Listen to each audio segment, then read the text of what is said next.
Good evening and welcome to CYC News for today, the 24th of November 2013 AD and the 15th of Hatur 1730 AM. I'm Justina Shanura.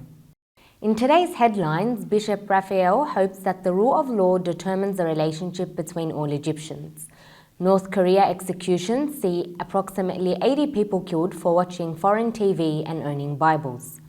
Christian suffering continues in Syria. Starting from Egypt, where Bishop Rafael has stated that the rule of law must define the relationship between all Egyptians to prevent discrimination and guarantee every Egyptian's full rights.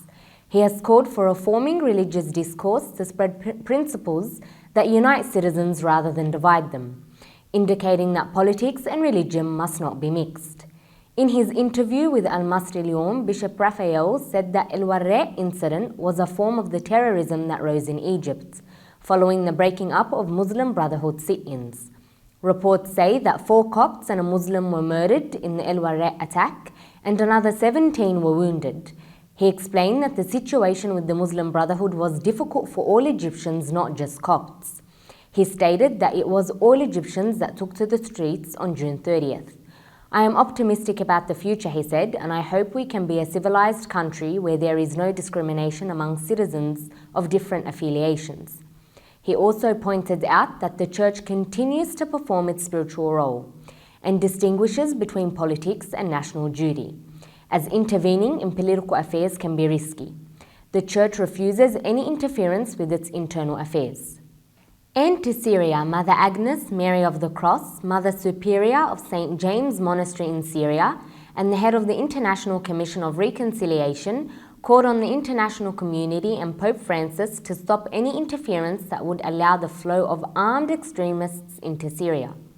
Mother Agnes told RT from London that those gunmen belong to extremist movements that take religion as a cover for killing innocent Muslims and Christians. She pointed out that Syrian Christians do not want to immigrate, but they leave to other areas when they face troubles. She further expressed that the Syrian people are the children of one country and they are facing this disaster as brothers. It is worth noting that Syrian Christians have been subjected to constant attacks and Syrian churches and monasteries have been targeted by acts of violence since the start of the demonstrations against the regime of President Bashar al-Assad in March 2011. Over to North Korea, where 80 people have been executed in North Korea for watching foreign TV and owning Bibles, claims a South Korean newspaper. Seoul's Jongang Ilbo Daily reports that the killings took place across 7 different cities on the 3rd of November. Although only identifying a single unidentified source, the story has gained credence after similar reports were gathered by a news agency run by North Korean defectors. One execution is said to have taken place in a stadium in front of 10,000 people, where the victims were machine-gunned. The source said, "I heard from the residents that they watched in terror as the corpses were riddled by machine gun fire that they were hard to identify afterwards."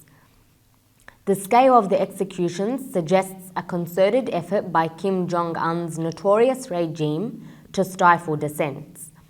A report from 2011, Conditions in North Korea, were described as some of the worst Amnesty had encountered in 5 decades of work. Worryingly, Amnesty says that far from improving, the situation is getting worse, with shocking images released this year by the charity, revealing the North is expanding the camps where the prisoners are said to be held.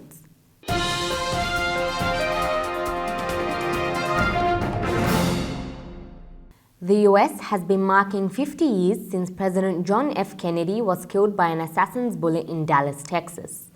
The city, which long struggled with the legacy of the assassination, is hosting a series of official events. Kennedy, who served less than 3 years, is often ranked among the nation's most revered presidents. Just 46 when he died, he is praised for his youthful vigor, his leadership through the Cuban Missile Crisis, and his vision to put a man on the moon. But he is also remembered for ordering one of the most disastrous episodes of the Cold War, the failed Bay of Pigs invasion of communist Cuba by a CIA-trained paramilitary force of Cuban exiles. Kennedy's family members laid a wreath on his grave at Arlington National Cemetery near Washington, D.C. on Friday. His wife Jackie and 2 of their children are also buried there. President Barack Obama issued a proclamation for flags to be flown at half-mast at the White House, US Capitol and other government buildings. US President Barack Obama has lent his support to a move by Senate Democrats to limit Republicans' ability to block White House nominations. The measure, known as the nuclear option, curbs the power of the upper chamber's minority party to use a blocking tactic known as filibuster. Mr. Obama cited Republicans' unprecedented pattern of obstruction. Republicans vowed they would use the new rule against Democrats if they won back the Senate in the next election. Correspondents said Thursday's motion, which passed 52-48, would make American politics even more acrimonious. Attorney General Dominic Grieve has said politicians need to wake up to the problem of corruption in some minority communities. Speaking to the Daily Telegraph, Mr. Grieve said he was referring mainly to the Pakistani community. He said some people arrive in the UK from societies with a favour culture, but it must be made absolutely clear that it is unacceptable in Britain. Mr. Grieve said the problem was not restricted to any one community. He told the Telegraph he would be wary of saying it was just a Pakistani problem, and pointed out corruption was found in the white Anglo-Saxon community too. But he said some immigrants come to Britain from countries where corruption is endemic.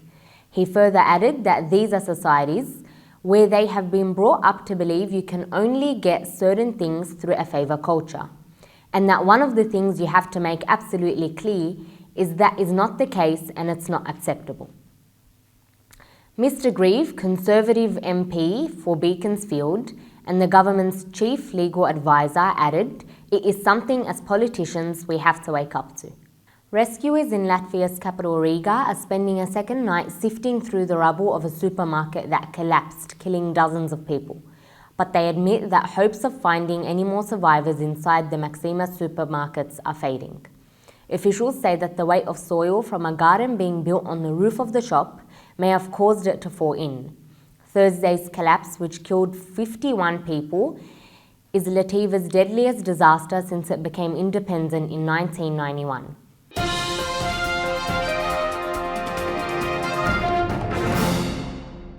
Scientists have practically obliterated the ultimate symbol of maleness in DNA, the Y chromosome, and believe they may be able to do away with it completely.